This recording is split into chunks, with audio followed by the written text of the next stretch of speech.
Hello, everyone. This is Barbara Bauer, and I'm going to talk to you today about teams and advisors, how to form those kinds of relationships, and how to present them in your pitch. So let me share my presentation.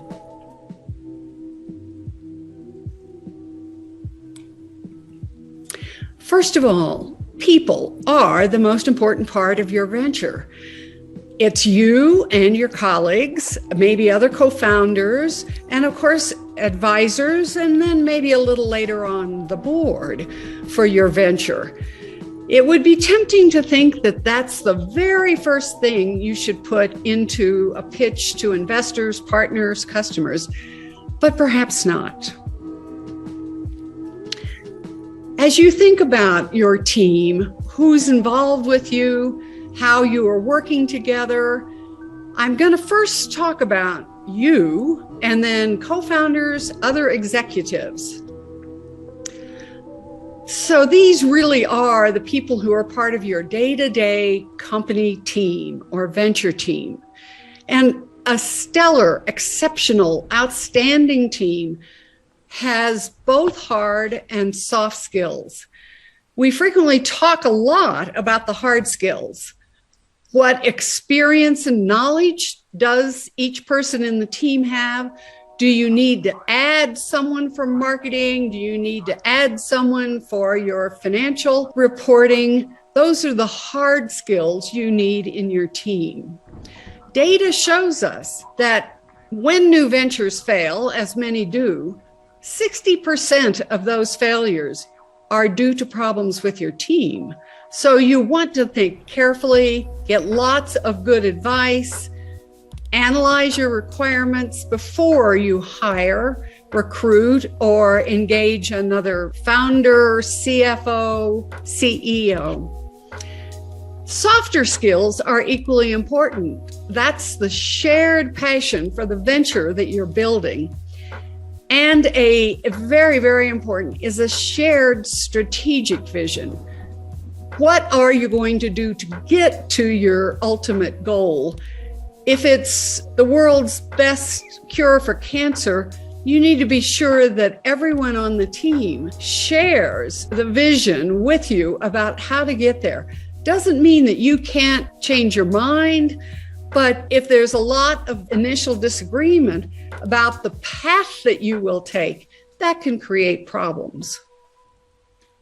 Among these soft skills are effective communications and especially active listening.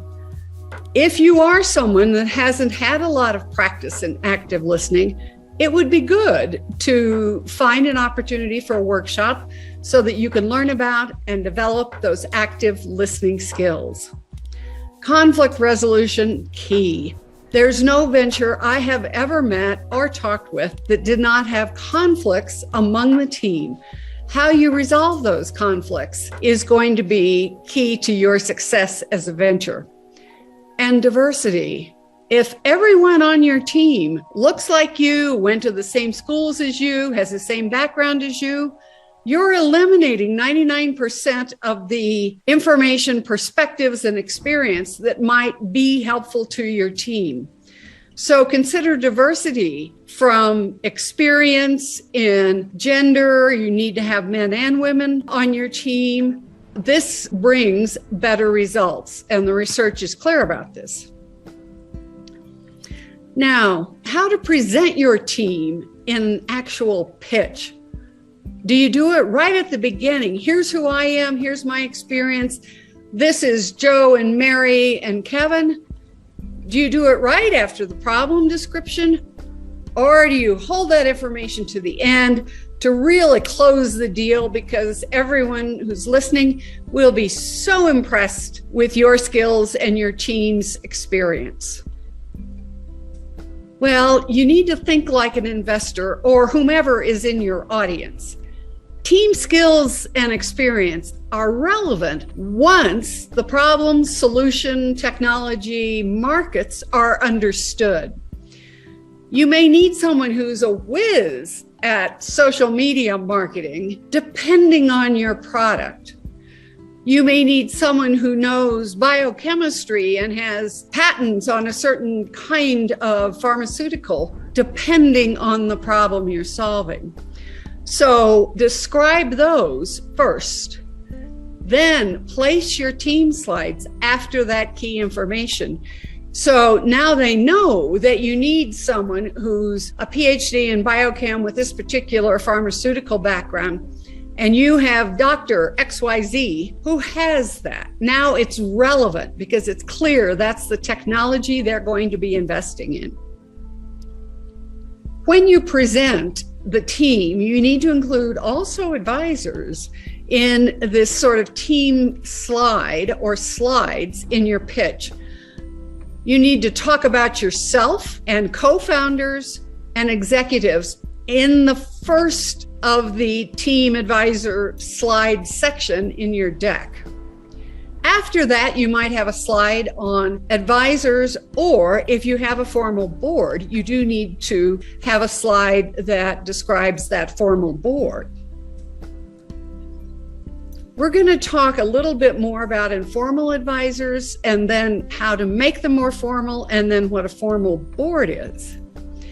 So informal advisors can be coaches, mentors, just people you've known forever who know you well and who give you sage advice. They can be leaders in whatever field or industry sector or technology. They are informal. So these are people that you call up and say, can I talk to you for 15 minutes? I have a question about something relating to my venture. These are formal advisors. Some of them will become formal advisors and perhaps members of a formal board.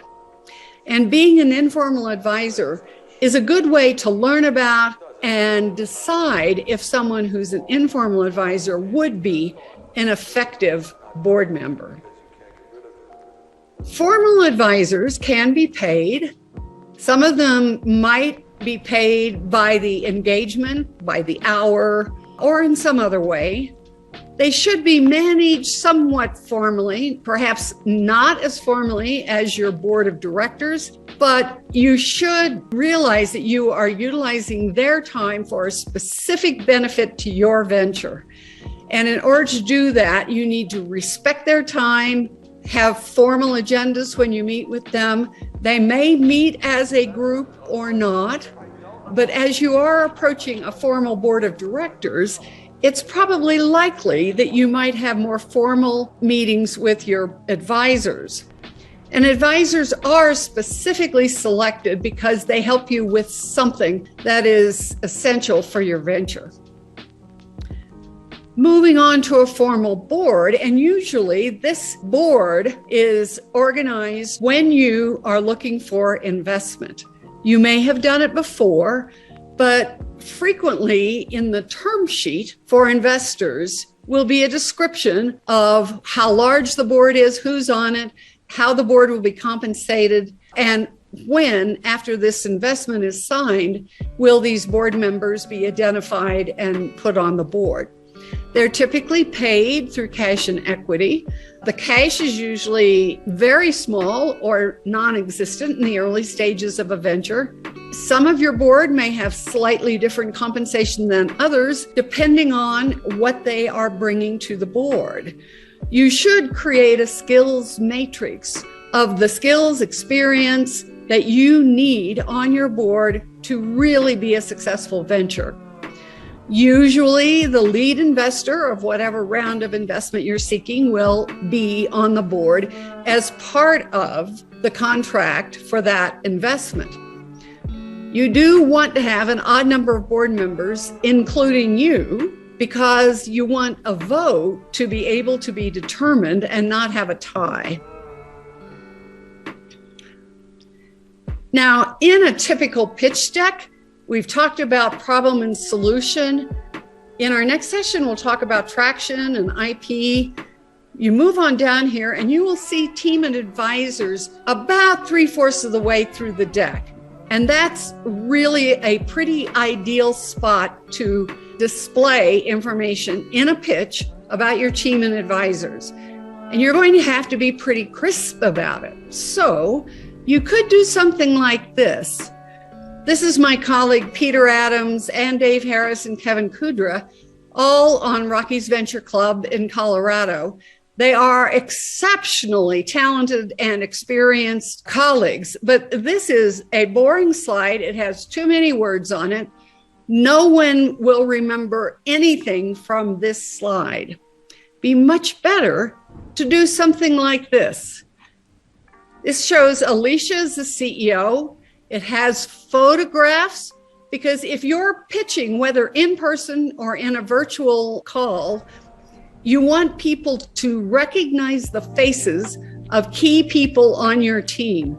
In person, that would lead anyone in the audience after your pitch to be able to find someone, you or your team, and ask follow-up questions. You want to highlight their skills by using icons or logos from where they might have experience. You can say a few more words about their experience, of course, but this grabs the attention of the audience better than that set of words. Also, one of the things that you need to communicate while you are doing your pitch, and especially in this section of the pitch, you're communicating these characteristics of an ideal founder or CEO: integrity, passion, experience, leadership, also your coachability, certainly your vision. These are all intangible skills that you communicate through how you present yourself while you are giving the pitch and when you are answering questions. There's another opportunity to describe or to include information about your team. The very last slide of your deck frequently is a summary slide. And so, for example, in the upper left-hand corner, it shows the dream team. You've got international experts on your team. Clearly, everyone would want to be involved with this team, of course, depending upon whether or not Twitter is still a successful venture, or Facebook. And so include in the very last slide a reminder to people in the audience about how effective and successful your team is. Thank you so much.